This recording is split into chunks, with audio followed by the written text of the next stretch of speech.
Kapolrestabes Palembang, Kombes Pol Haryo Sugihartono mengatakan, ekonomi bukan lagi jadi faktor utama banyaknya pelaku kejahatan. Namun, kini kecanduan judi online menjadi salah satu faktor terjadinya banyak kejahatan di kota Palembang. Lantaran kecanduan game online, lanjut Haryo, game perjudian online, oleh itulah mereka nekat melakukan aksi kejahatan.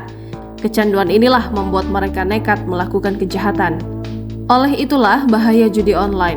Lanjut Haryo, pelaku pemain judi online bisa kena gangguan mental, pemain judi seringkali sulit mengontrol emosinya. Keseringan kalah dan dihantui rasa was-was menyebabkan pemain judi online berpotensi menjadi pribadi emosional dan mudah stres. Lalu bisa kecanduan, judi merangsang pelepasan dopamin di otak sehingga memberikan rasa senang dan kepuasan.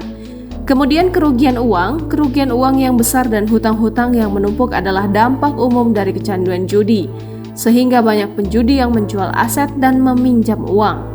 Selain itu bisa terjadi pencurian data, situs judi online dapat menyebabkan malware atau spyware ke perangkat pengguna. Kelima, kriminalitas meningkat, penjudi tidak lagi memikirkan hal-hal yang positif bisa dikerjakannya.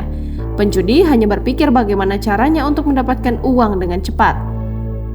Kapolrestabes juga menghimbau untuk masyarakat Palembang untuk tidak bermain judi online kembali karena para pelaku bisa terjerat tindak pidana berdasarkan Undang-Undang ITE yang diatur dalam pasal 45 ayat 2 butir 19 tahun 2016. Perjudian dipidana paling lama 6 tahun atau denda 1 miliar rupiah.